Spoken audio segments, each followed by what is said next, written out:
Com essa belíssima arquitetura da Catedral de Brasília, nós estamos começando o Além da Notícia da noite de hoje. E estamos muito felizes porque um lugar como este, icônico para o nosso Brasil e para a Igreja de Brasília, a gente só pode trazer um tema também de extrema relevância.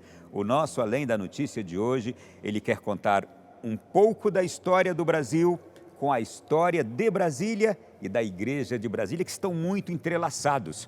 Ontem, dia 21, nós celebramos o dia do aniversário da capital do Brasil, 61 anos. Então, hoje, no nosso programa, a gente quer contar um pouco dessa história da capital federal do Brasil, mas não tem como não falar da história também da Igreja Católica em Brasília, tudo aquilo que envolveu o nascimento dessa capital com a Igreja presente, sempre ali presente. Pois bem, muito boa noite, seja bem-vindo você que acompanha agora o nosso Além da Notícia. Estamos fora novamente, o tema é especial, o programa é especial e o convidado, ele é de extrema especialidade também. Estou feliz demais de receber aqui Dom Raimundo Damasceno Assis. Boa noite, bem-vindo, Dom Damasceno. Muito obrigado, Ronaldo, uma boa noite por essa oportunidade de poder falar aos telespectadores aí da TV Canção Nova.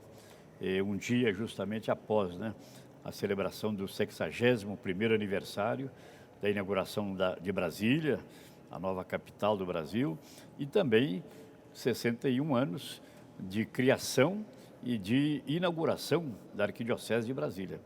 A inauguração da Arquidiocese se deu justamente no mesmo dia da inauguração da capital. E nós vamos aproveitar agora para conhecer um pouco, com mais detalhe ainda, a vida, a história de Dom Damasceno, que começou aqui nessa Arquidiocese de Brasília em 1961. Um homem dedicado e inteligente, aberto aos desafios e missões a ele designadas pelo Senhor. Passou por muitos locais do mundo e exerceu diversas atividades importantes. Raimundo Damasceno Assis, ou simplesmente Dom Damasceno. Nasceu em 15 de fevereiro de 1937, em Minas Gerais, mas passou os seus primeiros anos de estudos no Rio de Janeiro. Em 1961, foi para Roma, onde estudou filosofia e teologia na Pontífice Universidade Gregoriana. Em 1965, terminou o ensino superior de catequese na Alemanha. Voltou ao Brasil e assumiu a coordenação da catequese da Arquidiocese. Em 1986, foi ordenado bispo e passou a ocupar o cargo de bispo auxiliar, vigário-geral da Arquidiocese de Brasília e diretor do curso superior de teologia para leigos. A partir daquele ano, assumiu cargos no CELAM, Comissão Episcopal do Departamento de Catequese do Conselho Episcopal Latino-Americano. Em 1994, foi nomeado pelo Papa João Paulo II padre sinodal na Assembleia Especial para a África do Sínodo dos Bispos, em Roma. Durante esse período, assumiu também cargos no secretariado da CNBB. Dom Damasceno também recebeu homenagens. Em 2007, recebeu a Medalha do Mérito Legislativo da Câmara dos Deputados, sendo responsável ainda pela recepção do Papa Bento XVI em sua visita oficial à cidade de Aparecida. Em 2008, foi nomeado por Bento XVI para a 12ª Assembleia Geral do Sínodo dos Bispos, em Roma. Dom Damasceno dedicou a vida às missões e atividades da Igreja e também a lutas por direitos humanos e liberdade. Atuou em atividades diversas e conviveu em diferentes épocas e com diferentes desafios vividos pela Igreja.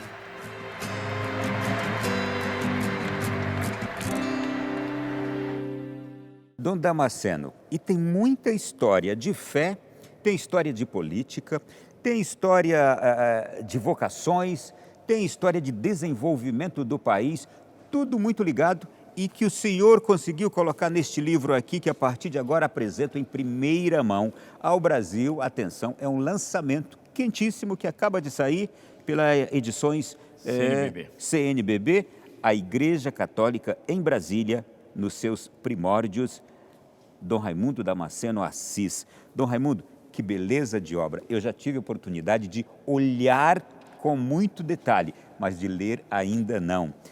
Parabéns pelo livro que o senhor acaba de entregar ao Brasil inteiro. Muito obrigado, Ronaldo. Como nasceu essa obra? Bom, essa obra eu já havia pensado em escrever.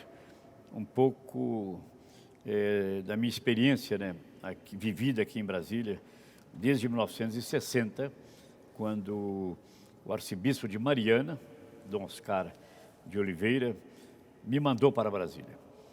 E esse fato se deu justamente por ocasião do Congresso Eucarístico Nacional em Curitiba, em 1960.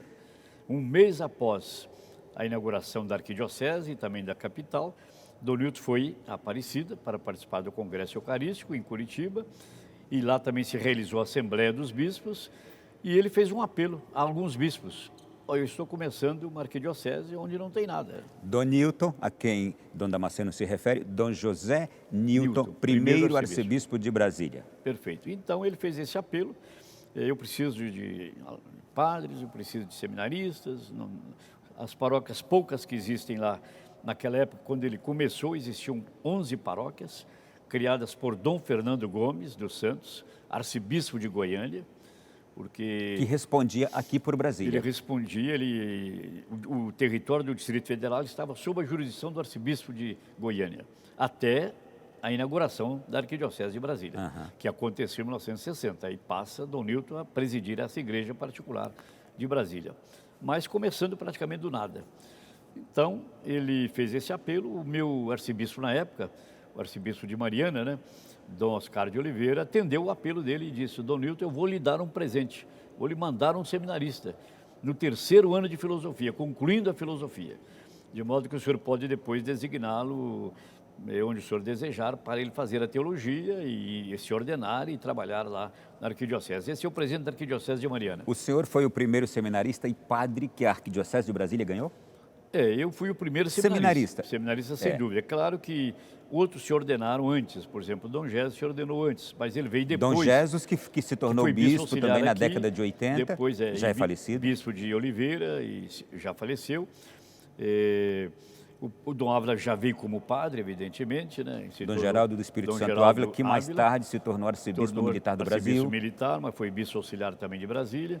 Então, eu praticamente, digamos assim, do clero mesmo, que começou com a Arquidiocese de Brasília, poderia-se dizer que eu seria, de certo modo, o primeiro sacerdote, o primeiro bispo, de certo modo, nascido assim do clero de Brasília, né, encardinado em Brasília, e poderia dizer até hoje o primeiro cardeal também, desse presbitério de Brasília, né, poderíamos dizer.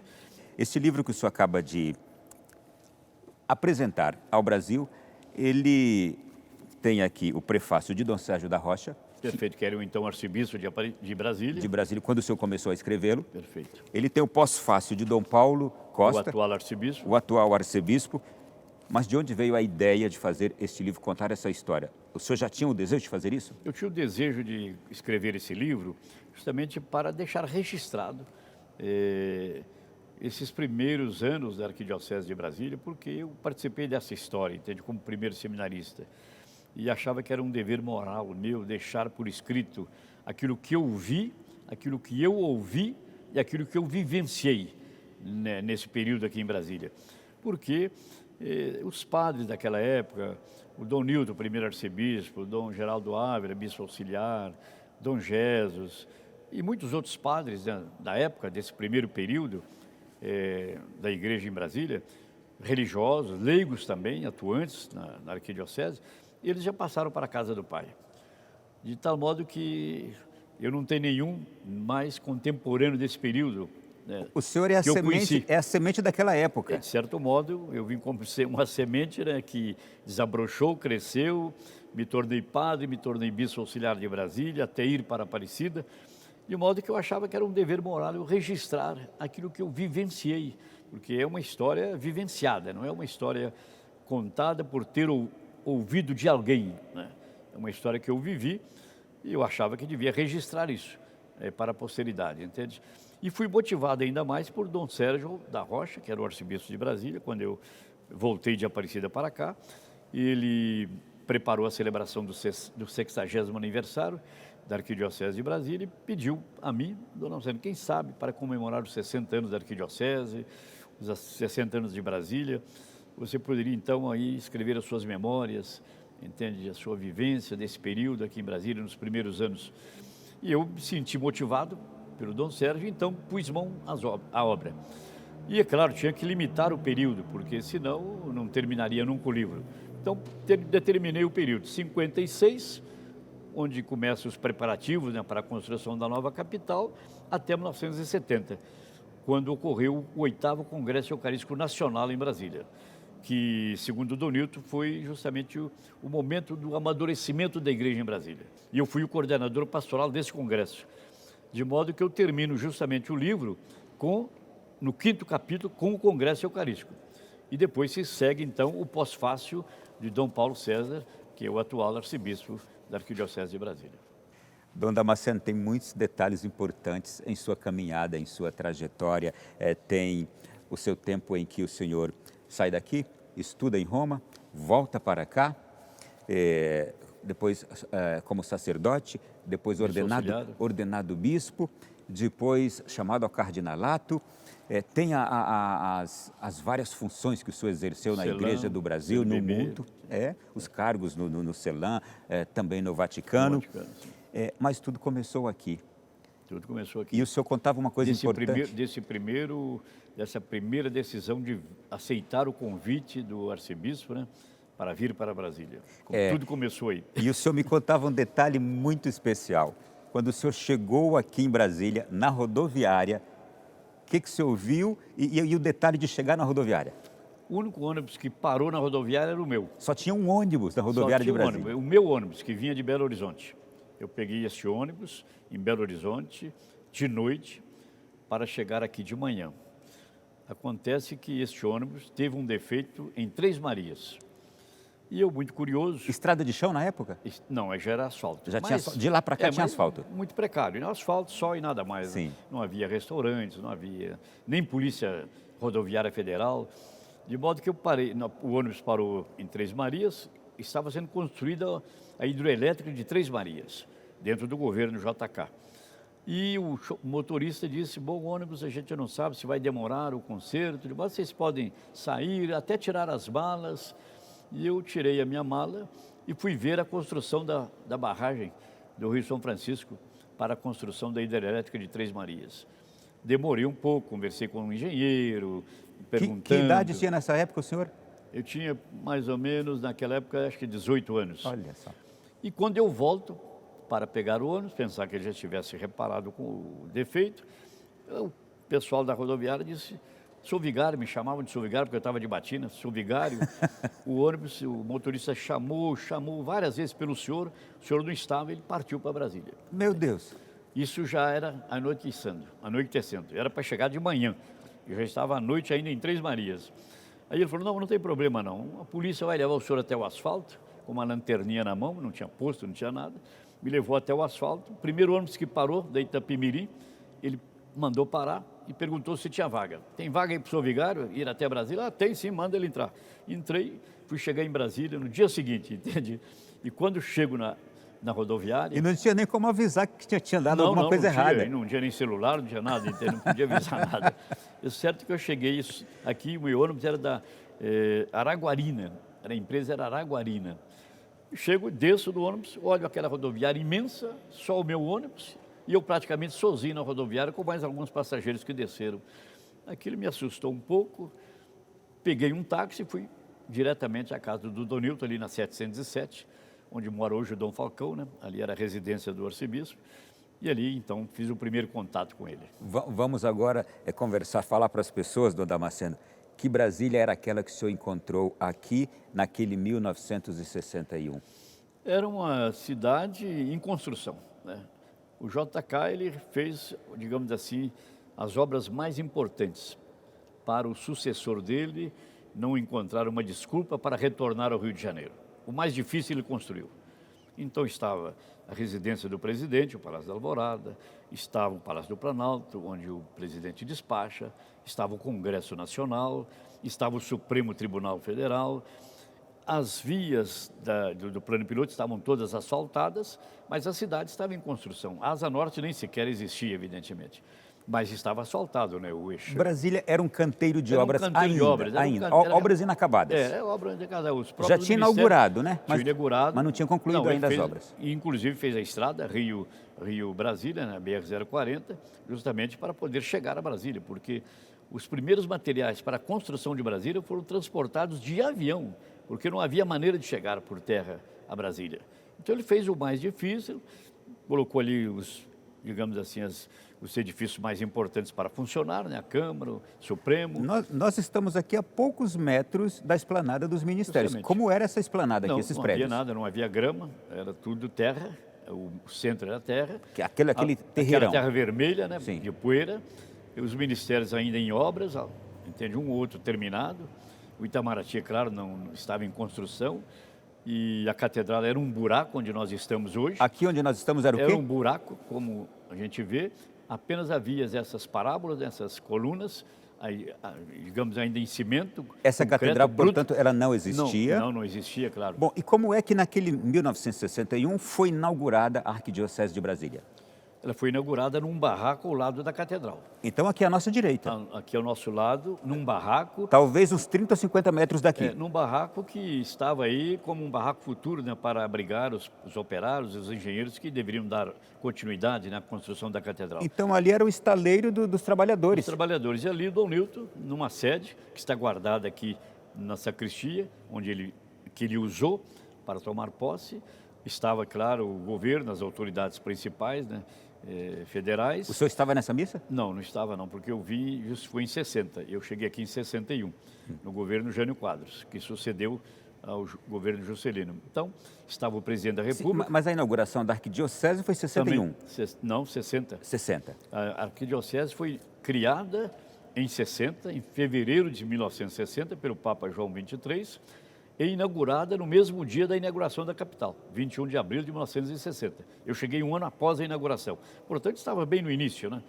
E aqui havia um buraco e realmente as obras da catedral, elas tomaram, digamos assim, um novo impulso em 1959, entende? Depois teve uma parada, foi concluída finalmente em 1970, quando ela foi inaugurada, foi sagrada pelo legado do Papa para o Congresso Eucarístico, o 8º Congresso Eucarístico Nacional, que era Dom Eugênio Araújo Salles, arcebispo do Rio de Janeiro. Dom Damasceno, nesta missa inaugural foi que também chegou uma radiomensagem do Papa João XXIII, e falando em português. Certamente, o Papa João XXIII é quem criou a arquidiocese. E a inauguração se deu também durante o seu pontificado. E para a inauguração de Brasília, ele enviou um legado seu, que é o cardeal Cerejeira, patriarca de Lisboa. Era o legado do Papa João XXIII, que presidiu a missa, né, de inauguração da capital. E, é claro, nesse momento também, naquela noite, a missa foi à noite, entende? E o Papa, então, João XXIII, enviou uma mensagem especial, uma mensagem radiofônica para saudar o Brasil, saudar o presidente e toda a população brasileira por esse grande evento. É a inauguração de uma nova capital, distante da antiga capital, 1.200 quilômetros. Isso é uma verdadeira epopeia, entende? Foi uma verdadeira, realmente, um grande evento que mostra a capacidade do povo brasileiro, a sua capacidade de trabalhar, a sua criatividade, sua inventiva, a sua coragem, entende? Porque eu não creio que haja outro país, se houver talvez um ou dois países que tenha transferido a sua capital para um outro local. Ainda mais para um local como esse que não havia nada. E que tenha feito uma obra gigantesca como essa em tão pouco tempo. Realmente foi... 3 anos, 3 anos. Sim. E eu, uma vez conversando com o embaixador da União Soviética, ele disse que isso não seria possível nem na União Soviética. Que era uma potência, que era uma potência na época. Que era uma potência militar e, sobretudo, que era um governo, digamos, ditatorial, de modo que poderia dar ordens, mandar, entende, sem consultar o Congresso. Aqui foi feito justamente num período democrático do país, com o Congresso funcionando, e o Juscelino conseguiu vencer muitas oposições, porque havia uma oposição muito grande à construção de Brasília. E quando eu cheguei, havia uma onda até de retorno ao Rio de Janeiro, porque o Jânio Quadros não gostava de Brasília. Ele passava todo fim de semana em São Paulo, porque ele veio de São Paulo, né? Foi governador de São Paulo. Então ele detestava Brasília, entende? E muitas vezes exercia o governo a partir das capitais. Ele ia para uma capital de estado e ele fazia o governo. E isso esvaziava Brasília, claro, porque o Congresso ia atrás, os deputados, senadores, ou então quem tinha que tratar alguma coisa com o presidente ia onde ele estava, não em Brasília, de modo que ele estava esvaziando Brasília. Mas ele veio e renunciou 6 meses depois. Houve um período realmente muito turbulento no Brasil, do ponto de vista político, né, com a renúncia dele, a sucessão, que culminou justamente com a Revolução Militar em 64, e as coisas voltaram, digamos assim, ao normal, né, do ponto de vista político, só com a abertura, né, que foi realizada pelo presidente, né, o último presidente militar, o presidente Figueiredo. Mas a gente tem uma surpresa agora para os nossos telespectadores. Nós temos agora a voz de João 23 naquela radiomensagem, ele falando em português. Acompanhe aí. Aos queridos filhos do grande e nobre Brasil, é como o maior júbilo para o nosso coração de pai comum que aproveitamos a oportunidade de inauguração da nova capital do Brasil para dirigirmos ao seu laborioso e generoso povo a nossa palavra de benção de augúrio. Brasília há de constituir, assim, um marco milhario na história gloriosa de terras de Santa Cruz. Pedimos a Deus que, continuando a derramar a abundância das suas graças, faça do Brasil uma nação cada vez mais forte, grande e livre. Dom Damasceno, João 23 foi o Papa que estava no período exato em que Brasília foi inaugurada, a Arquidiocese de Brasília foi inaugurada, mandou essa radiomensagem exatamente naquela missa inaugural. Nomeou o primeiro arcebispo de Brasília, Nomeou o primeiro arcebispo. E o senhor estava no Vaticano, justamente naquele período em Roma, no período em que ele estava na transição para Paulo VI com a sua morte. Justamente eu estava em Roma, porque eu fui para Roma em 61, no final de 61. Chegou a vê-lo? Pessoalmente, vivo e morto, né? Sim. Então ele foi o grande homem do Concílio Vaticano II, o grande Papa, ele quem convocou o Concílio Vaticano II e esteve presente nas 2 primeiras sessões do Concílio.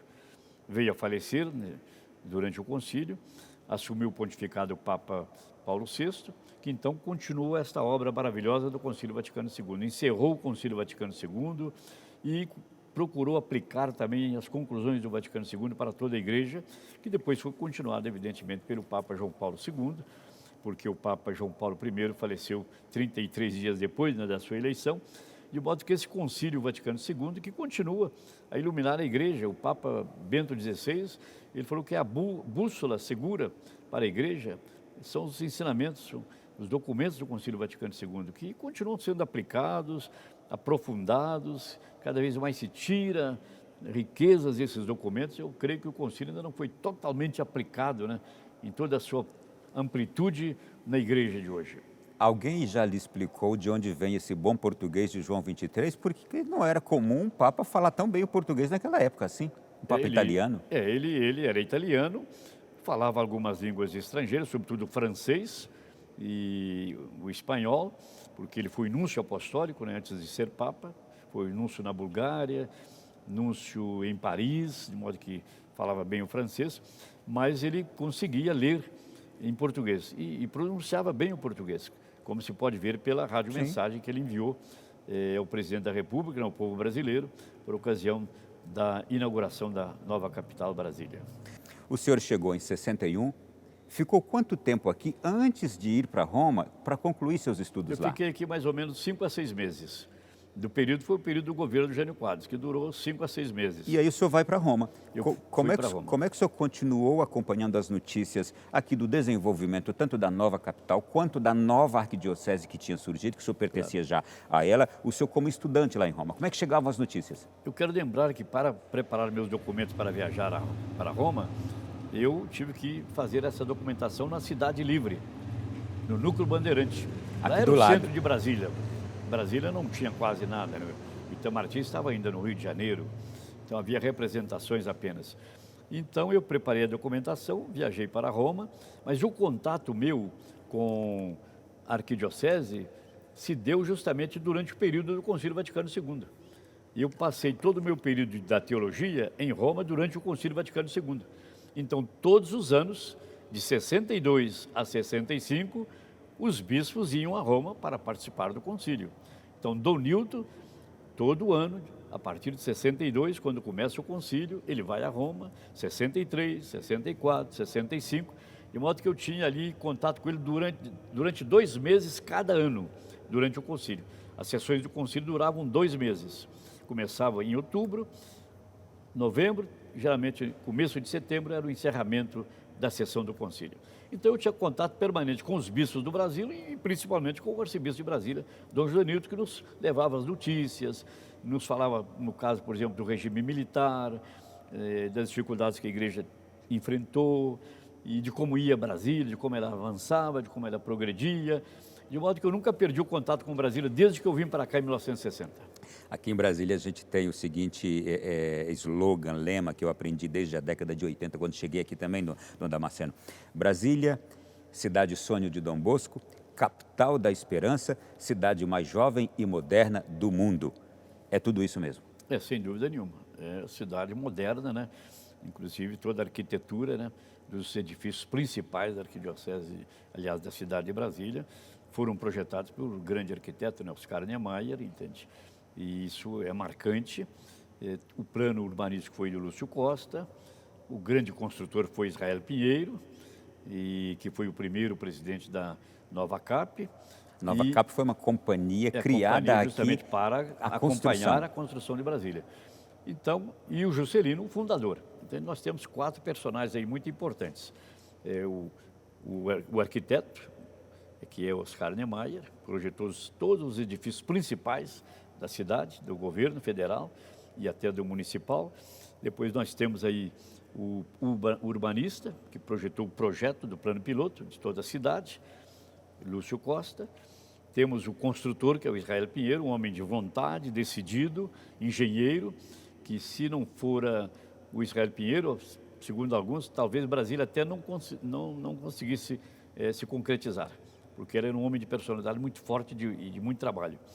E, finalmente, o fundador, que é o presidente Juscelino Kubitschek, um homem de muita visão, muito idealista, um líder nato, que conseguiu congregar, digamos assim, todas as vistas, né, do povo brasileiro para o Planalto Central e construir essa capital que gerou uma expectativa muito grande no povo brasileiro, de muita esperança, de muito otimismo, entende? Eu vou trazer o outro personagem já, que o senhor vai falar dele também.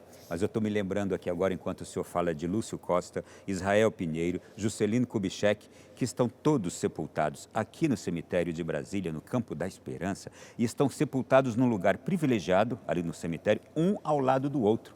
Até isso foi planejado em Brasília. Certo, não há dúvida nenhuma. E é claro que ao lado desses grandes personagens, nós não podemos esquecer dos candangos, sim, dos operários. Tem operário e tem outros personagens também importantes, claro, da construção. Os pioneiros, chamados pioneiros. Os pioneiros. Então, os operários que vieram de toda parte do Brasil, com muito entusiasmo, com muita esperança, de participar de um projeto realmente extraordinário, né, histórico, e vieram para cá enfrentando muitas dificuldades, muitos problemas, a gente sabe, mas com o seu trabalho, com a sua garra, chegaram a construir essa cidade em 3 anos, que é realmente um fato extraordinário.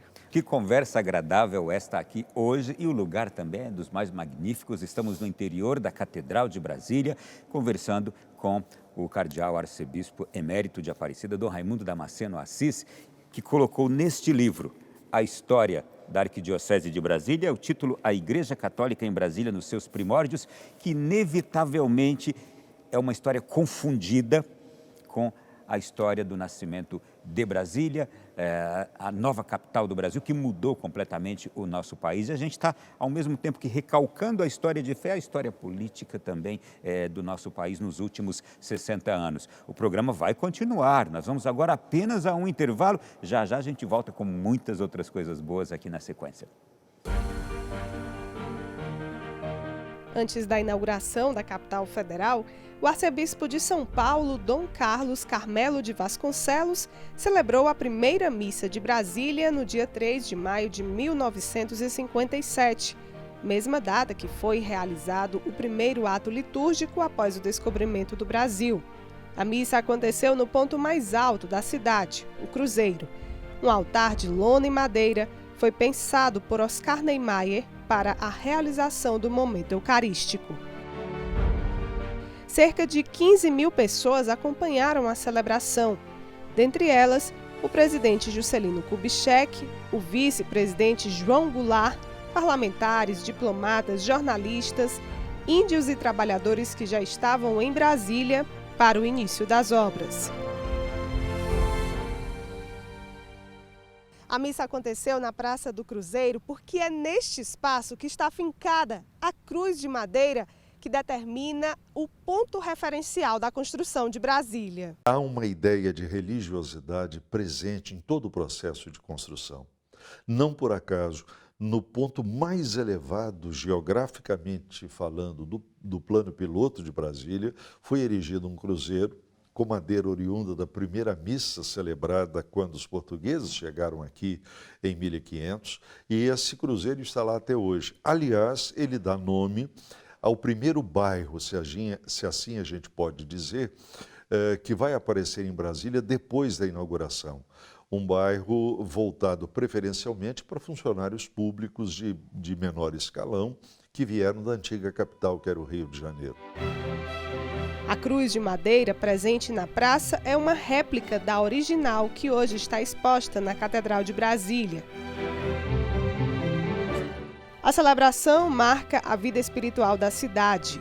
Todos os anos, a Arquidiocese de Brasília faz menção ao dia 3 de maio, com a realização de uma Santa Missa na Catedral Metropolitana de Brasília.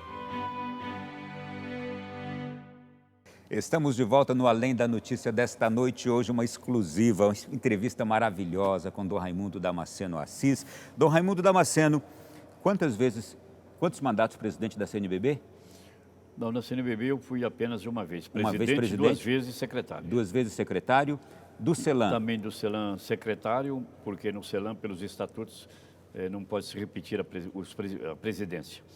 E então fui secretário num mandato de 4 anos em Bogotá e também um mandato de 4 anos de presidente também do CELAM. Quem é que lhe chamava de meu permanente secretário? Era o Papa João Paulo II, entende? Qual era a sua intimidade com João Paulo II? Justamente porque, como eu fui secretário 8 anos aqui e 4 anos no CELAM, são 12 anos de secretário. E sempre nas audiências com ele, eu, claro, tinha que me apresentar como secretário, né? E ele repetia, às vezes, depois de certo tempo, de umas 4 ou 5 vezes, depois, secretário permanente. Você não deixa... Eu não ia sair de secretário, viu? Mas acabei saindo, entende, de secretário. Muito bem, gente. Olha, nós estamos contando aqui no programa de hoje. Brasília ontem completou 61 anos, a Arquidiocese de Brasília também completou 61 anos. É uma história muito conjunta. E aqui na Catedral, vou até lembrar isso que é importantíssimo, ali atrás, abaixo daquele altar da Catedral de Brasília, nós temos ali uma capela e lá está sepultado Dom José Newton, primeiro arcebispo, eu diria que o grande pai espiritual do senhor, não é? Sem dúvida nenhuma. Ele me ordenou sacerdote, esteve na minha consagração também episcopal e me recebeu como primeiro seminarista, me mandou a Roma. Como era Dom José Newton? Quem era ele? O jeito dele? Dom José Newton realmente era uma pessoa, primeiro, de um grande amor à igreja. Dom Newton, quando foi nomeado para Brasília, ele recusou 3 vezes a nomeação. Ele não queria vir porque ele pensava que a sua nomeação para Brasília pudesse ser interpretada como uma intervenção política do Juscelino Kubitschek. Porque ele era mineiro. Ele era arcebispo de Diamantina, terra do Juscelino. Mineiro, exato. Terra do Juscelino. Então ele falou, isso aí pode ser interpretado como um jogo político, uma intervenção política. Por isso ele recusou 2 vezes. Na terceira, o núncio insistiu, aí ele, claro, por obediência ao Santo Padre, ele aceitou vir para Brasília. E aqui permaneceu 24 anos à frente dessa arquidiocese, até 1984. Terminou que não deixou de ser um gesto político, mas pensando num bem tanto da nova capital quanto da nova arquidiocese, porque os dois se davam bem, Juscelino com Dom Newton, né? Se conheceram justamente em Diamantina, né? É. Mas ele tinha medo dessa intervenção política, de ser interpretado ou de um mau dessa pensamento, maneira. de um mau pensamento sobre isso. De interpretação. E realmente a relação com Juscelino Kubitschek era boa? Era uma relação normal, boa, de um presidente católico, foi seminarista em Diamantina e sempre teve uma ligação muito próxima com a igreja, uma consideração muito grande para com a igreja e, inclusive, por exemplo, a sede da CNBB e a própria sede da Anunciatura Apostólica. Que estão aqui atrás da catedral, as duas. A sede da Anunciatura Apostólica ocupa o primeiro lugar no terreno das embaixadas, justamente por uma deferência com a Santa Sé, pelo Núncio ser também, por fato do Núncio ser o decano do corpo diplomático, e em consideração pelo Vaticano, para com o Vaticano. E logo em seguida foi a Anunciatura Apostólica cedeu parte do terreno da Anunciatura para se construir a sede da CNBB. Porque a CNBB não é uma representação diplomática, e ela está numa área diplomática. O secretariado da CNBB, a sede da CNBB, está numa área diplomática. Portanto, anexo ali ao terreno da Anunciatura Apostólica. Isso foi graças ao Juscelino Kubitschek, que permitiu isso, e ao Israel Pinheiro. E para quem não conhece Brasília, logo aqui atrás da catedral, está bem aqui atrás, imediatamente, a Anunciatura Apostólica, que é um imenso quarteirão que pertence a ela, e do outro lado do quarteirão está a CNBB. Foi um terreno da Anunciatura dado para a CNBB construir a sua sede, por decisão do Juscelino Kubitschek, porque ali eram áreas de diplomatas. E não era a CNBB, não é uma instituição diplomática. Eu falei que eu ia chamar um outro personagem, que o senhor dedicou também aqui neste livro. O sonhador primeiro de Brasília, São João Bosco. São João Bosco, sem dúvida nenhuma. Brasília é uma cidade sonhada profeticamente por Dom Bosco, santo católico. Como é que foi isso? São João Bosco, você sabe, ele era conhecido pelos sonhos. Ele sonhava muito, entende? E transcrevia esses sonhos. E ele, então, sonhou justamente com uma cidade que nós supomos que seja Brasília, porque ele não deu nome, né, à cidade. Ele apenas disse que do Atlântico aos Andes, entre o paralelo 17 e 20, haveria de surgir uma grande cidade, que espalharia a sua civilização por todo o continente, entende? E como não houve nenhuma cidade construída entre o Atlântico e os Andes, e entre esse paralelo, né, 17 e 20, a única cidade construída dentro dessa visão e dentro desse marco e que ele disse que Brasília, surgiria... É Brasília. E ele descreveu essa área, que seria uma área muito rica, que haveria muitas minas. E esse sonho foi escrito, e ele sonhou justamente porque ele enviou os primeiros missionários salesianos à América Latina, à América do Sul, lá na Patagônia, na Argentina. E os missionários que vieram para a América Latina, então ele, muito preocupado com a situação desses missionários que vieram para cá, ele acabou sonhando com a América Latina. Sonhou com essa cidade que haveria de surgir. E claro que, na época, sobretudo Israel Pinheiro e alguns outros personagens da época interpretaram que se tratava de Brasília. Se tratava de Brasília. E isso motivou muito também. O Juscelino não conhecia esse sonho, mas depois que ele soube, ele também se sentiu muito motivado para continuar a construção. Eu queria como se estivesse realizando um projeto sonhado por São João Bosco. Eu queria saber dessa sensibilidade religiosa de Juscelino Kubitschek, porque aqui em Brasília nós temos, sobretudo no centro aqui, o plano piloto, nós temos uma igreja próxima à outra em questão de pouquíssimos quilômetros, na asa sul, na asa norte, e tudo muito organizado e planejado tecnicamente. Perfeitamente. Eu quero que o senhor fale dessa sensibilidade religiosa de Juscelino. Era um católico sensível a isto? Sim, sem dúvida. Primeiro, o Israel Pinheiro, aluno salesiano, portanto, grande devoto de Dom Bosco, e privilegiou nesse sentido a presença de Dom Bosco em Brasília. A primeira construção em alvenaria em Brasília é a ermida de Dom Bosco.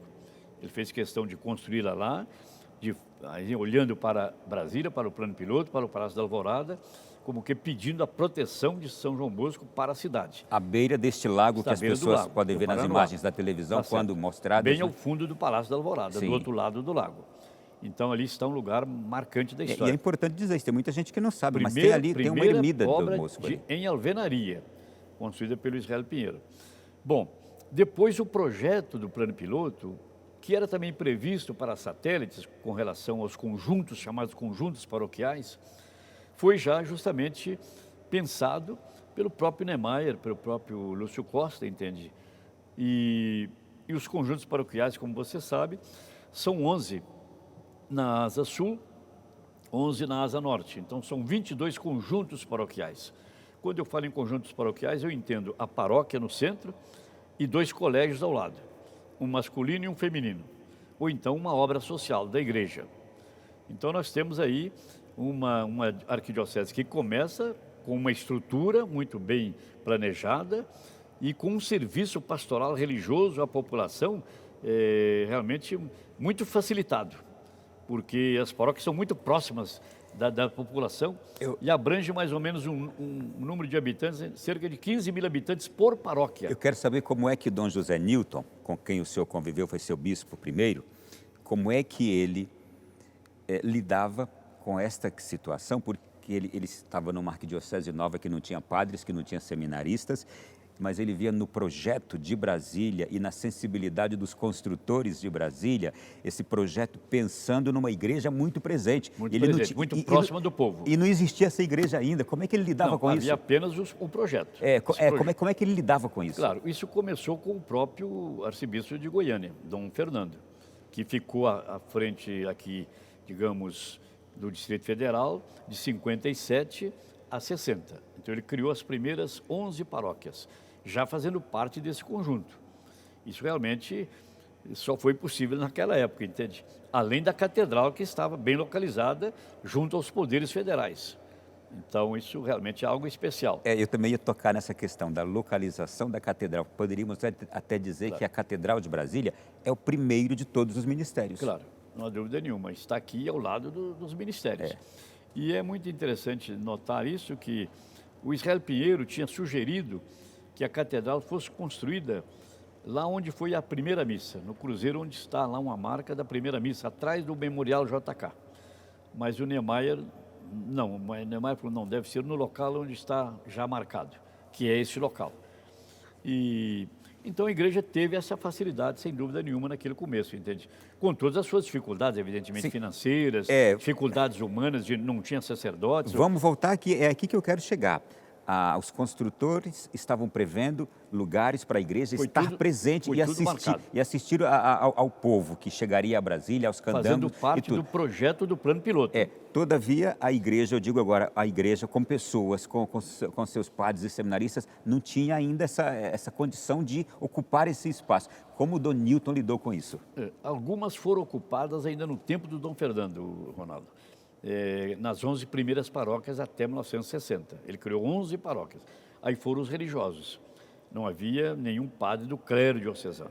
Então, primeiro chegaram as congregações religiosas. Franciscanos, redentoristas, o Verbo Divino, os espiritanos. Então, foram chegando as congregações religiosas. Sulpicianos também. Não, sulpicianos vêm depois pouco mais para tarde. o seminário, bem mais tarde. Sim. Então, daí a preocupação do Dom Newton. Eu preciso de formar meu clero, o clero diocesano. Daí a preocupação em buscar ajuda em outras dioceses. E por isso então foi nessa hora e nesse contexto que o senhor começa a pedir ajuda às dioceses. Por isso que eu vim parar aqui como seminarista, evidentemente, porque ele queria um seminarista para começar a teologia, porque ele queria acompanhar também os seminaristas. Por isso que ele não tinha tanto interesse em receber padres diocesanos. Religiosos ele foi recebendo, cada um foi se instalando conforme o arcebispo de Goiânia inicialmente determinava. E depois, é claro, o Dom Newton também determinava, entende? Então, eles ocupavam, e claro, inicialmente era um barraco, os próprios colégios eram barracos de madeira, e aquilo foi se renovando com o tempo, e hoje nós temos aí igrejas muito bonitas, grandes colégios, até uma universidade católica, a catedral era um buraco com apenas as colunas, com essas 16 colunas, hoje está terminada, uma obra de arte belíssima, uma das mais belas, talvez, do gênio, né, do Oscar Niemeyer. Então, isso foi sendo feito aos poucos e a igreja continua, né, celebrando 61 anos de vida. É claro que as paróquias vão sendo construídas, edificadas. Essa história de Brasília e da igreja aqui em Brasília se entrelaçam. Faz parte da história de Brasília, né? A história também da igreja de Brasília, que esteve muito antes da capital federal. nesse Planalto Central, vazio, nessa solidão, já existia a paróquia de Planaltina, São Sebastião de Planaltina, 1890 já era paróquia. Nesse Planalto Central, vazio, nessa solidão, Vazio. Palavras de Juscelino Kubitschek que o senhor está usando, hein? Justamente, fica na cabeça da gente. Então, já estava Planaltina, quer dizer, a igreja já estava presente nessa área. As cidades mais antigas, Claro. Planaltina, E Braslândia. Braslândia era uma capelinha pequena, era um arraial, e Lusiânia. Sim. Entende? Mas essa igreja está presente e depois ela se faz presente mais ainda, com toda a força, com todo o vigor, justamente quando começa a construção de Brasília. Nós temos, Dom Damasceno, uma capelinha ali no Palácio da Alvorada, residência oficial do presidente da República. Qual é a história dela? Aquela capelinha também foi das primeiras capelas construídas em Brasília. Depois da Ermida, foi a capela do Alvorada, dedicada a Nossa Senhora da Alvorada. Ela foi abençoada por Dom José Nilton, que lhe deu esse título, Capela de Nossa Senhora da Alvorada. E depois a capela de Fátima, né, que foi, que está aqui em na Asa consequência, que está confiada aos capuchinhos. Está na Asa Sul, aqui em Brasília, chamada Igrejinha de Fátima, muito famosa pelo seu formato também. O seu formato que lembra aquele chapéu das freiras de caridade antigamente, entende? Sim. E é justamente em consequência de uma promessa feita por Dona Sara Kubitschek, a esposa de Juscelino, que então mandou construir aquela igrejinha muito linda, né? Projeto do Niemeyer, foi decorada por Atos Bulcão, tem uma história lindíssima, né? E voltando então à Capela do Alvorada, tem uma forma de um caramujo, né? O pessoal vê uma forma de um caramujo, é projeto também do Niemeyer. E é interessante lembrar que o Papa Paulo VI celebrou naquela capela, como cardeal ainda de Milão. Ele era cardeal arcebispo de Milão. Ah, ele veio aqui como cardeal ainda? Veio como cardeal. Essa história eu não sabia. O cardeal Montini, Giovanni Battista Montini, convidado pelo Juscelino, um mês após a inauguração.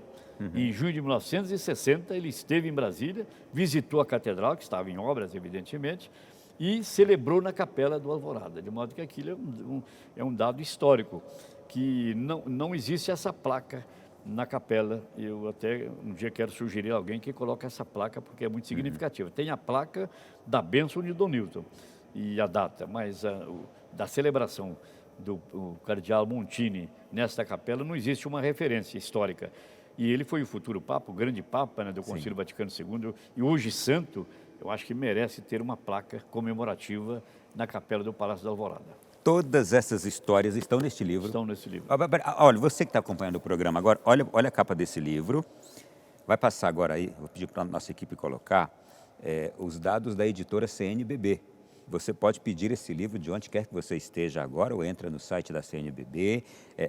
Tem quantos dias que foi lançado, Dona Marcela? Ele foi lançado praticamente domingo passado, agora, na paróquia do Sagrado Coração de Jesus e na paróquia Nossa Senhora das Mercês, dos freios mercedários. E agora eu vou também fazer o lançamento em outras paróquias que estão aí, cuja história está nesse livro. São 30 paróquias, eu devo fazer uns 30 lançamentos. Esse livro ele não conta só a história da Igreja de Brasília, embora o título seja a Igreja Católica em Brasília nos seus primórdios, mas ele conta a história do Brasil. A história da própria cidade. Da própria cidade. Porque, como eu digo, as duas histórias estão entrelaçadas, como é a história do Brasil, que começou justamente com a descoberta do Brasil, lá em Porto Seguro, com a primeira missa, e aqui também a construção começa com uma missa, é inaugurada com uma missa, então a igreja está presente nessa história também de Brasília, entende? Não se pode separar as duas coisas. A gente já falou bastante aqui da relação da igreja naquela época com Juscelino Kubitschek. E quando veio o regime militar? Qual era a relação dessa igreja nascente com o regime militar? Bom, Brasília teve uma relação inicialmente até um pouco perturbada, digamos assim, porque quando houve a Revolução Militar, logo nos primeiros dias, houve uma certa confusão devido a um programa que ocorreu aqui em Brasília, na rádio e na televisão. Na época, o bispo da Igreja Brasileira fez um pronunciamento no rádio e na televisão, né, naquela época mais local, convocando todos os candangos, todo o povo do Distrito Federal a defender o Jango Goulart, entende? E, inclusive, usando meios violentos pegando em armas, ou seja, de que maneira for, precisava defender o governo João Goulart. E houve uma confusão. Naquela época, a notícia correu como se fosse o arcebispo de Brasília, que estava defendendo João Goulart e convocando o povo a defendê-lo. E, de fato, foi um engano. O Dom Nilton veio e fez um outro pronunciamento bem diferente, pedindo paz, pedindo diálogo, pedindo ordem. Mas ele ficou marcado porque essa notícia correu na imprensa do Brasil todo. Ele, inclusive, foi submetido a um inquérito policial militar. Quem era esse bispo? Dom Nilton era o bispo da Igreja Brasileira. Confundiram com o bispo de Brasília, católico, com o Dom Nilton. Sim. Que, então, não tinha nada a ver com o pronunciamento de Dom Nilton, que foi um pronunciamento totalmente o contrário desse bispo da Igreja Brasileira, entende?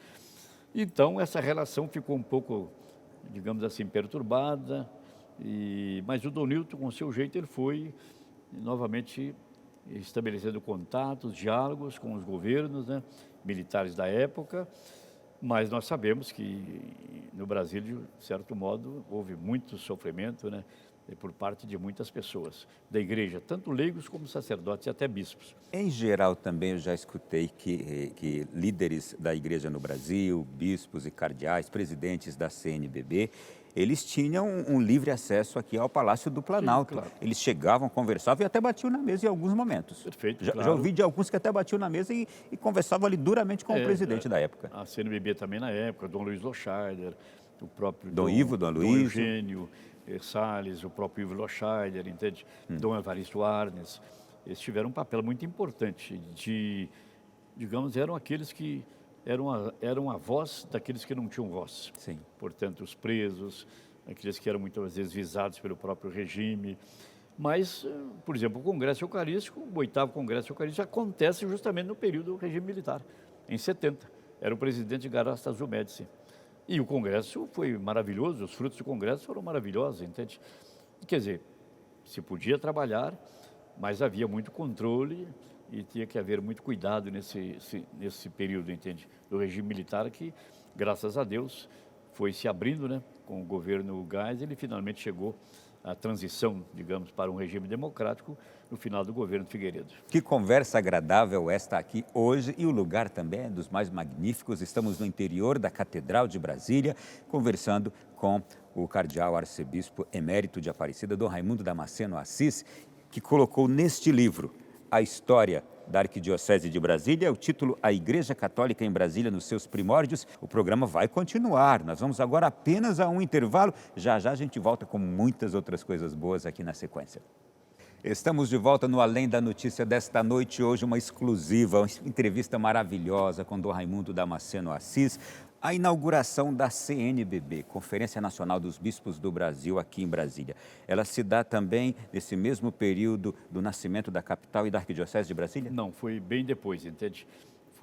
Ela foi inaugurada pelo presidente da CNBB, Dom Luiz Loscheider, naquela época. Entende? Eu estava aí presente e, como eu disse, numa área diplomática, embora não é uma instituição diplomática, evidentemente, mas está num lugar privilegiado, entende? Aí está a sede do Secretariado-Geral da CNBB, portanto, a sede da CNBB era muito importante porque a CNBB estava no Rio de Janeiro, a sede era no Rio de Janeiro, e a capital já tinha sido transferida para Brasília.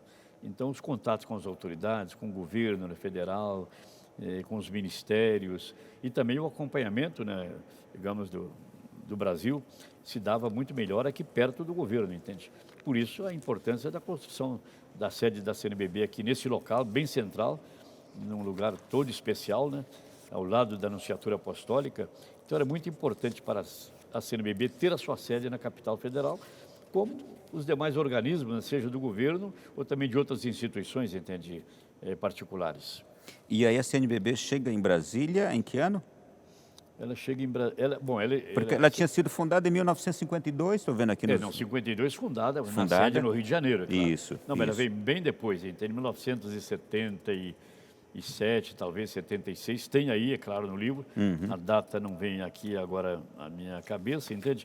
Mas antes da sede da CNBB havia uma representação, entende?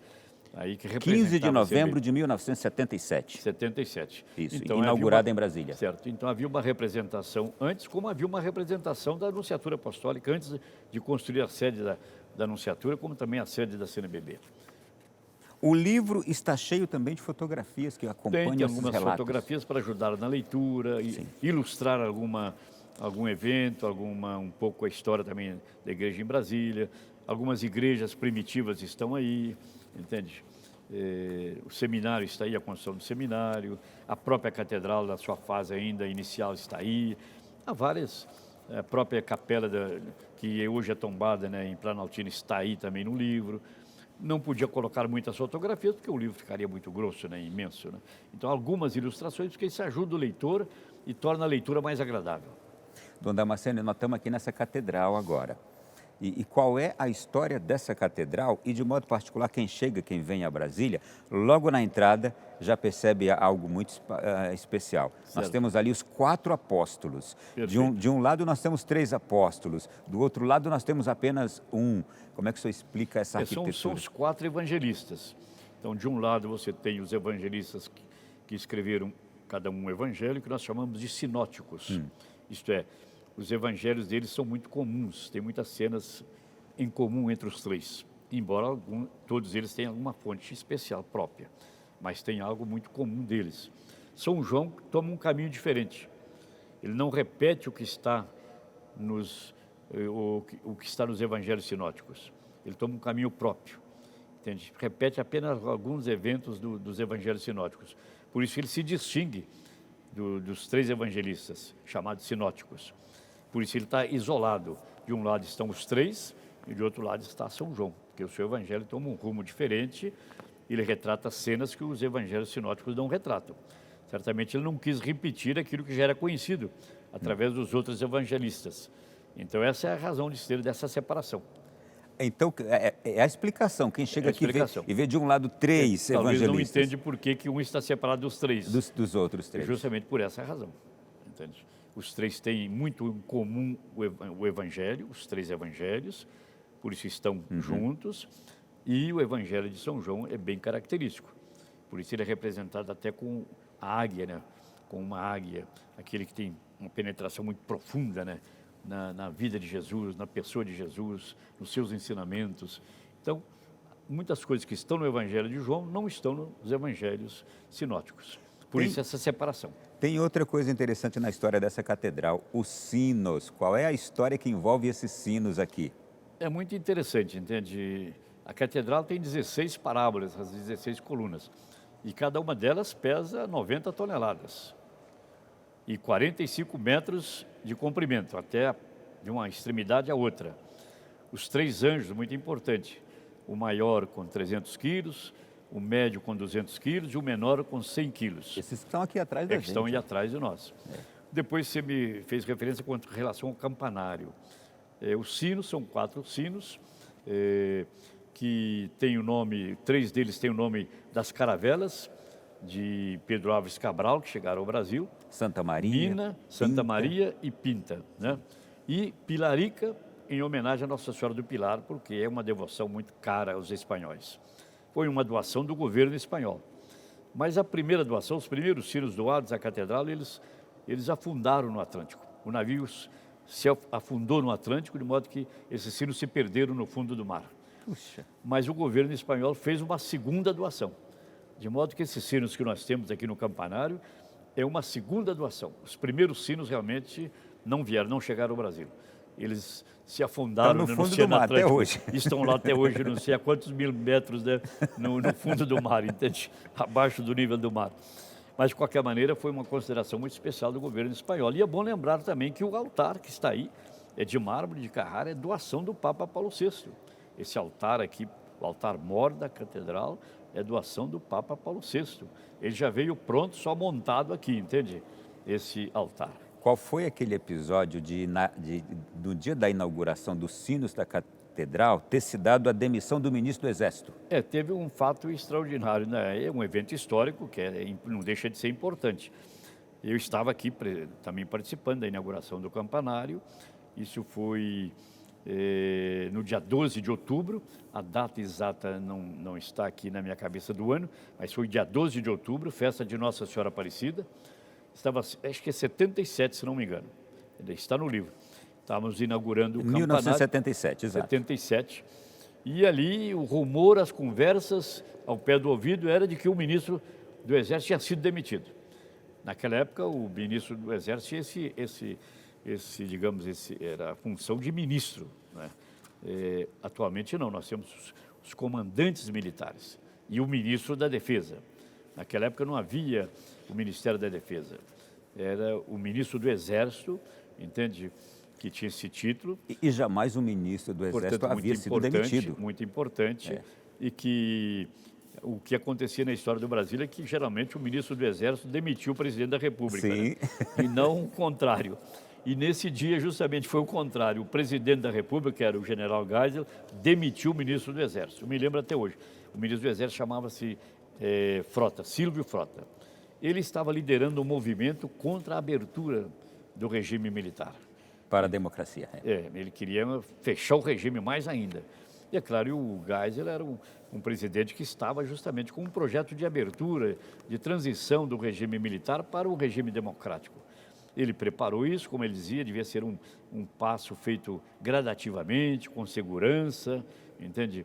E depois veio o general Figueiredo, que executou justamente esse projeto. Fez a transição completa do regime militar para a democracia, com a eleição do Tancredo Neves, que veio a falecer e acabou assumindo a presidência, o vice, que é o Sarney, né?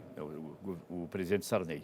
Então, esse fato se deu justamente no dia da inauguração. E eu estava aqui ouvindo toda essa conversa, eu fiz questão de colocar no livro num rodapé, quando se fala da inauguração do campanário da Catedral de Brasília.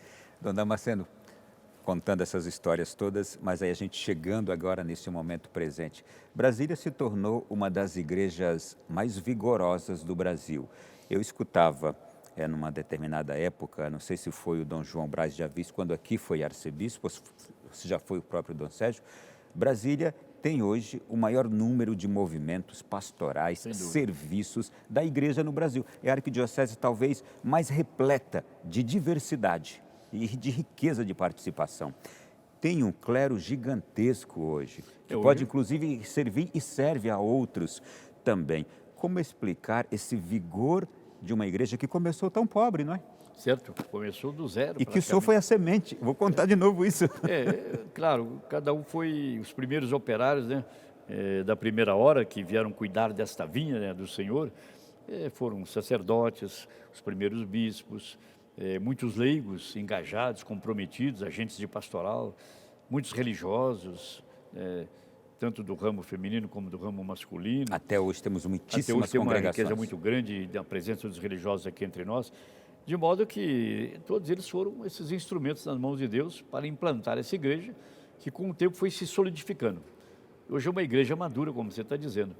E como eu dizia, a partir do Congresso Eucarístico, aí começaram a surgir os movimentos apostólicos. E as paróquias começaram também a crescer, a se expandir. Hoje nós temos mais de 150 paróquias em todo o Distrito Federal.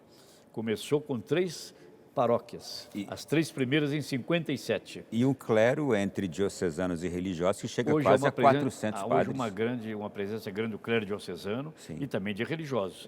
Mas hoje a maioria é do clero diocesano. Sim. Temos um seminário que começou como seminário menor, hoje é maior, com curso de filosofia e teologia, há ordenações todos os anos. Temos aqui o seminário também internacional, né, do Caminho, do Neocatecumenato, que ordena também todos os anos, muitos sacerdotes, que são encardinados também na Arquidiocese de Brasília, entende? De modo que Brasília hoje tem, digamos, um número suficiente, ainda precisa de mais sacerdotes, porque a capital vai se expandindo, vai crescendo. Mas ela tem se ajudado também, como igrejas irmãs, outras dioceses, sobretudo mais no norte do Brasil, no noroeste do Brasil, entende? Como é que o senhor se sentiu, gente, chegando já no final do nosso programa, como é que o senhor se sentiu quando o senhor estava escrevendo cada detalhe, cada ponto da história, cada documento que o senhor achava? O senhor visitou muitas paróquias, consultou muita gente, mas o senhor me disse, eu me lembrei muito dos acontecimentos porque eu vivi. Claro, eu vivi esses acontecimentos e me lembrei muito das pessoas, entende? Dos padres que aqui vieram, que lutaram realmente com muitas dificuldades. Aqui tem muito mais de suas memórias do que de pesquisa? Sim, muito mais, eu creio que sim. E a própria vivência desse período, né, aqui em Brasília, como seminarista e como sacerdote, é claro, me ajudou muito na pesquisa, me ajudou a encontrar o caminho, né, para buscar alguns dados, para fundamentar as minhas afirmações. mas realmente a gente fica comovido. Eu ficava comovido realmente ao contar algumas histórias aí, entende? Que o leitor vai ter a oportunidade de saboreá-las. Por exemplo, quando foi justamente a construção de Ceilândia, né? A construção de Ceilândia é o resultado da erradicação das invasões em Brasília. Ceilândia, para quem não conhece de fora que nos ouve agora, talvez seja a maior satélite do Distrito Federal. Mais 600 mil habitantes. E você sabe de onde vem o nome Ceilândia, né? Não. Vem de CEI, Campanha de Erradicação das Invasões. E acrescentaram Lândia, Ceilândia. Então foram 100 mil pessoas, mais ou menos, tiradas ali da invasão chamada, ou da Vila do IAPI, e de outras invasões ali por volta do Núcleo Bandeirante, que foram levadas para aquele local, hoje, onde se ergue a cidade de Ceilândia, grande, pujante, entende? Quase que independente do plano piloto, no sentido do comércio, de bancos, de serviços. E ali o padre era o pároco da paróquia aqui do Divino Espírito Santo, no plano piloto. Esse padre deixa a paróquia, vai viver nesta vila do IAPI, na invasão, antes da transferência para o local hoje onde está a Ceilândia, para acompanhar justamente essa transferência.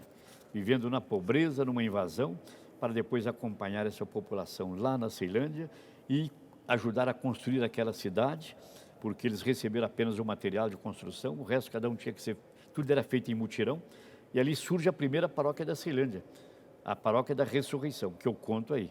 Justamente é realmente algo maravilhoso. Sem falar, por exemplo, no Guará 1, a paróquia de São Paulo Apóstolo, ela é construída através de mutirões. E o padre Aleixo, que era josefino, foi o primeiro pároco da paróquia de São Paulo Apóstolo no Guará, ele se faz operário, se faz membro de um grupo, de um mutirão, para construir as primeiras casas no Guará e também ajudar a construir a igreja. Isso é realmente maravilhoso. O senhor contando, estou lembrando de outras histórias que eu já ouvi do senhor também. Aqueles churrascos de domingo nas paróquias. Surgiram em Brasília, não foi? Não há dúvida nenhuma. Por isso que eu digo, a igreja de Brasília foi realmente um fator de integração da cidade. Porque as pessoas se encontravam aonde? Brasília não tinha os clubes, não tinha tantos lugares de lazer como tem hoje. O lugar de encontro era as paróquias. E as paróquias promoviam muitos eventos sociais. A festa dos padroeiros, a festa junina, depois o churrasco mensal em quase todas as paróquias daquela época. Que era um momento de confraternização de encontro das famílias. E de ajudar também na construção das igrejas. De ajudar também financeiramente na construção da igreja, da estrutura das paróquias. E até hoje é muito tradicional aqui em Brasília, aqueles churrascos nas paróquias. E depois aí você pode até lembrar que, por exemplo, a Casa do Candango, que foi uma construção de Dom Nilton para atender justamente as crianças dos candangos, que com o Jânio Quadros, a construção em Brasília parou, houve um desemprego enorme. Então ele constrói a Casa do Candango para atender as famílias dos operários, dos candangos inicialmente. Está aqui pertinho de nós, né? Que teve aqui ao lado, na L2, e essa festa teve uma projeção imensa em Brasília, entende? Era a chamada Festa dos Estados. Aquele era o grande acontecimento social em Brasília, entende? Última pergunta, a origem do nome Brasília. O nome Brasília é um nome que data já desde o Império. Era um nome já sugerido por José Bonifácio de Andrada, mas ficou esquecido, evidentemente. E quando o Juscelino quis dar o nome a Brasília, o primeiro nome a ser dado era Vera Cruz. O nome de Brasília, inclusive nas placas originárias, você encontra Vera Cruz. Inclusive, quando eu descrevo aí a vinda dos salesianos de Goiânia para visitar Brasília, no início, eles encontravam sempre a placa Vera Cruz, era o nome originário de Brasília. Mas o Juscelino depois percebeu que esse nome também é o nome de uma grande cidade no México, de um porto no México, o Porto de Vera Cruz. E ele queria algo exclusivo. Então não podia ser, porque podia haver confusão no correio, na correspondência. Ele telefona para o cardeal de São Paulo, Dom Carlos Carmelos Mota, de Vasconcelos Mota, e apresenta a ele essa dificuldade. E Dom Mota provavelmente lembrava dessa história do nome Brasília, entende? E sugeriu a ele, presidente, então dê o nome à capital, dê o nome do Brasília em latim, Brasília. Brasília é o nome em latim do Brasil.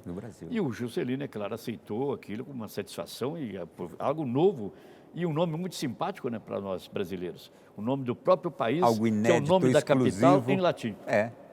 Brasília, terra nossa. A primeira coisa que se aprende nas gramáticas latinas, né? No início do latim. Brasília, nossa terra. Brasília, terra nossa, etc. Magna est é grande, etc. E vai por aí afora. Tá aí, gente, olha, daria para a gente conversar aqui até a noite toda acabar, viu, dona Damasceno? Mas o tempo é que acabou. Claro. Eu quero lhe agradecer por tantas histórias bonitas. O livro está aqui, você já está vendo, aí apareceu no GC as informações todas das edições CNBB. Você pode já adquirir, vai certamente ouvir essas histórias que a gente aqui comentou um pouquinho, só tem muitíssimas outras histórias. Eu não posso tirar a curiosidade também do leitor, né? Por isso que eu não posso contar tudo, né? Demos Ele um vai spoiler saborear aqui. ali, lendo o livro. Obrigado, dona Damasceno, mais uma vez Eu por que esse agradeço. encontro, por nos atender, por sair, vir até aqui. Mas valeu a pena também vir à Catedral, né? Claro. Muito obrigado, viu, Ronaldo? E Prazer é obrigado nosso. também à Canção Nova, que me dá essa oportunidade de falar um pouco da história de Brasília, da história da Igreja de Brasília, e que está aqui em parte, né, nesse período inicial, contida aqui essa história nesse livro. De modo que quem quiser adquirir pode adquiri-lo, né, nas próprias edições CNBB, lá na sede da CNBB. Eu também tenho alguns livros na minha casa, na chamada Casa do Clero, na Asa Norte. Onde o senhor mora hoje, aqui em Brasília. Onde eu moro aqui em Brasília. E vou fazer um lançamento também pelas paróquias de Brasília, pelo menos nas 30 paróquias cuja história está contida aqui nesse livro. E vai ter mais gente pedindo para o senhor aí também. Obrigado mais uma vez. Vou pedir ao senhor que a gente encerre com uma bênção especial muito prazer. de Brasília, da Catedral de Brasília, para o Brasil todo. Pois não, com muito prazer a todos aqueles que estão nos acompanhando, né, pela TV Canção Nova, neste momento, né, recordando a inauguração de Brasília, a inauguração da Catedral, que tem como padroeira nossa Arquidiocese, Nossa Senhora Aparecida, padroeira do Brasil. Tem como padroeiro também secundário São João Bosco, de modo que eu quero dar a bênção com muito prazer a todos aqueles que nos acompanham, a todas as famílias, aos telespectadores, pedindo para todos muita saúde, muita paz, por intercessão, né, de Nossa Senhora Aparecida e de São João Bosco. A bênção de Deus Todo-Poderoso desça sobre vós, por intercessão de Nossa Senhora Aparecida, padroeira do Brasil, padroeira da Arquidiocese de Brasília, por intercessão de São João Bosco, patrono secundário também da Arquidiocese de Brasília, em nome do Pai, do Filho e do Espírito Santo. Amém. Amém. Mais uma vez, foi um prazer enorme estar com o Dom Damasceno e também com você que de casa nos acompanhou aqui nesse Além da Notícia, todo especial, um dia depois do aniversário de Brasília, trazendo essa história toda que nos envolve tanto e que nos comove também ao mesmo tempo. Obrigado pela sua companhia. Semana que vem voltaremos com um novo programa. Fique com Deus, até lá e continue com a programação da Canção Nova. Boa noite.